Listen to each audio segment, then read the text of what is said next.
औरंगाबाद जिले में क्या करना चाहिए था, क्या किया गया? मुझे ये नहीं समझ में आता है कि औरंगाबाद के जितने भी अधिकारी है ये बंद मनाने के लिए इतने उत्सुक क्यों रहते हैं। इससे पहले भी देखा गया था कि औरंगाबाद में बस लॉकडाउन करना इनका एक ही मोटिव नज़र आ रहा था, जबकि पूरे हिंदुस्तान के अंदर कोरोना फैला हुआ है, पूरी दुनिया के अंदर फैला हुआ है, लेकिन यहाँ पर उठे सुटे कोई ना कोई खड़े हो जाता है।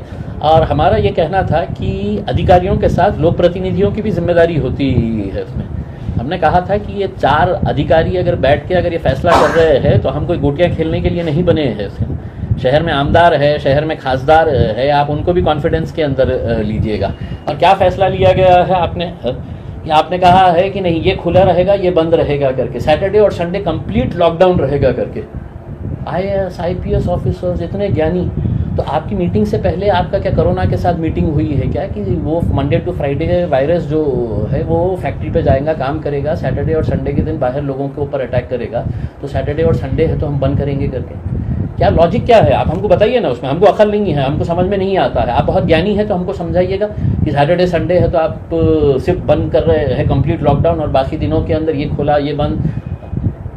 फिर उसमें ये फैसला लेते हैं कि शादी रजिस्टर्ड कर देना करके। शादी ज़िंदगी में कोई भी माँ बाप के लिए है तो अपने बच्चे की, अपने बच्ची की शादी के लिए वो ज़िंदगी भर कमाता है, मेहनत करता है। अब जिसकी शादी है तो 24 घंटे के बाद थी, जिसने है तो अपनी पूरी तैयारी कर लिया, उसने खाने पीने का इंतज़ाम कर लिया, उसने है तो अपना पूरा शादी हॉल का पैसा जमा कर दिया, और तुम अचानक बोल देते हैं कि शादी रजिस्टर्ड करो।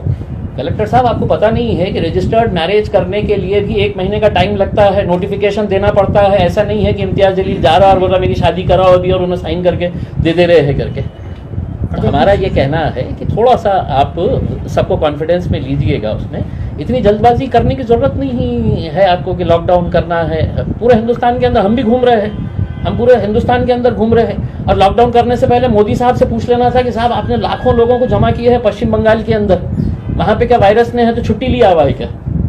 जहाँ जहाँ इलेक्शन हो रहे हैं वहाँ पर वायरस की छुट्टी, और यहाँ पे 4 अधिकारी बोल रहे हैं कि नहीं हमको लॉकडाउन करने का है करके। जब तक अच्छे डिसीजंस आएंगे हम साथ देंगे, जब तक नहीं रहेंगे तो खुदा हाफिज़। अगर जिन लोगों ने शादी की डेट ले चुके हैं तो उनके लिए आप क्या मदद कर सकते हैं? नहीं बिल्कुल, अगर कोई शादी करना चाह रहा है तो हम पूरी तरीके से निर्बंध, जैसा फैक्ट्रीज़ के अंदर, इंडस्ट्री के अंदर आपने इजाज़त दी है, क्या बोल रहे हैं कि नहीं फैक्ट्री वाले पूरी तरीके से इसको अच्छे तरीके से मेंटेन करेंगे। वही लॉजिक आप शादी खानों के अंदर कर दीजिएगा कि साहब 100 लोगों से ज़्यादा कोई नहीं आएगा या 50 लोगों से ज़्यादा नहीं आएगा करके। आप अचानक बोल रहे हैं कि नहीं रजिस्टर्ड मैरिज कर दीजिएगा करके। वाह कलेक्टर साहब, हाँ बहुत ही अच्छा आपने फैसला लिए हुए है। 1 दिन के अंदर आप कलेक्टर है, आपके अंडर में आता है मैरिज डिपार्टमेंट, 1 महीने का नोटिफिकेशन देना पड़ता है।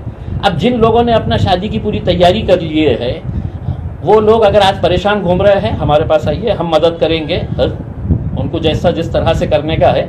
जो आपने कंपनीज के ऊपर निर्बंध लगाए हैं वही निर्बंध लगाइएगा 50 लोगों के ऊपर। पुलिस वाले रख दीजिएगा उसके अंदर कि कोई बगैर मास्क के अगर आया तो उसके ऊपर कार्रवाई करो, 50 से 51 हो गया है तो कार्रवाई करो करके। लेकिन ये इस तरह से बैठ के फैसले कर लेने का उसमें, और सिर्फ ये समझने का कि हम अधिकारी है हम कर लेंगे, तो बाकी लोक प्रतिनिधि कोई गोटियाँ खेलने के लिए थोड़ी बैठे हुए हैं। हम भी है तो 20 लाख लोगों का नेतृत्व करते हैं, हमको भी समझ में आता है कि क्या सही है क्या गलत है करके।